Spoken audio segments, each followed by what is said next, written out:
Who really wins in presidential elections, and who is the real loser? If you measure candidates by their enduring legacy, you might be surprised. In the 1920 election, Republican Warren Harding and his running mate Calvin Coolidge swept the popular vote by the largest margin in American history. They were elected on a pledge to return to normalcy after the horrors and privations of the First World War. Harding was a nice guy. He was a good-looking guy. He wasn't a brilliant leader, and he knew it. To make up for this deficiency, he tried to sound presidential in his speeches by stringing platitudes together. It was a practice he described as bloviating, or in his words, the art of speaking for as long as the occasion warrants and saying nothing.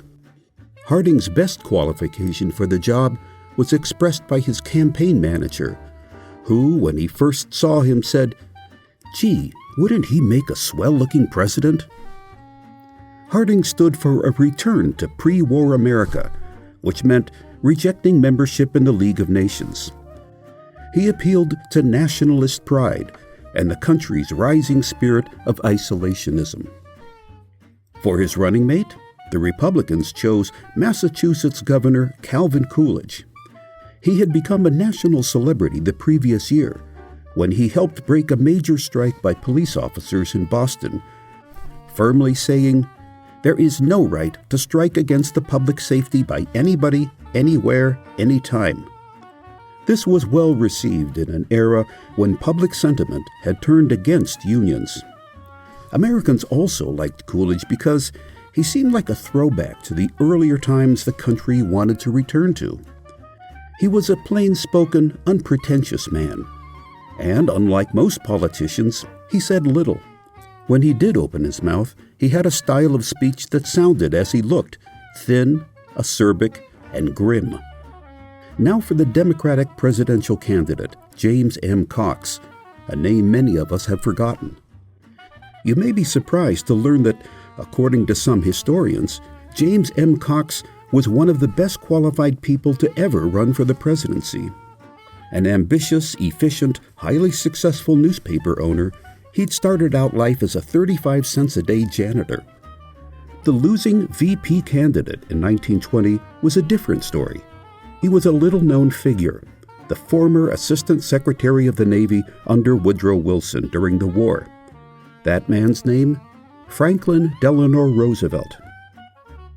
So how has history treated the four of them?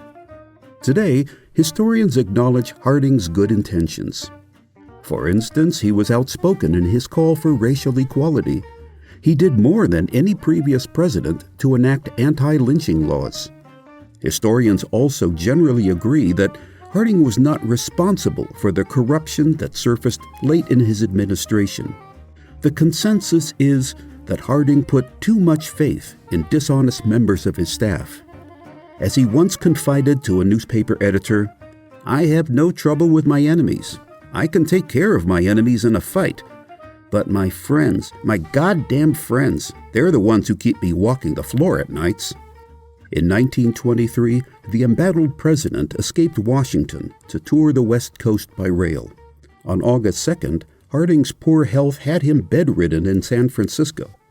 His wife was reading the Saturday Evening Post to him as he lay in bed. It was an article entitled "A Calm Review of a Calm Man." It was a favorable review of Harding's record. Its author wrote, "It is not the lot of any president to please everybody." When she paused to straighten his pillow, Harding said, "That's good, go on, read some more." Seconds later, his heart failed and he was dead. 100 years later, he's remembered more for the scandals involving his cabinet officers than for his accomplishments, most notoriously his Secretary of the Interior, who sold government oil at Teapot Dome to private companies. When he died, his vice president, Calvin Coolidge, assumed the presidency and in 1924 won his first full term. Coolidge was popular. Americans liked his minimalist approach to governing. The Coolidge economy ushered in prosperous years. But his reputation grew tarnished when Americans in the 1930s looked back at his administration and his disregard for the Wall Street practices that helped bring on the Depression. James M. Cox wisely got out of politics after his defeat. He went on to build a media empire that today is Cox Media Group. Which brings us to the losing vice presidential candidate, Franklin D. Roosevelt.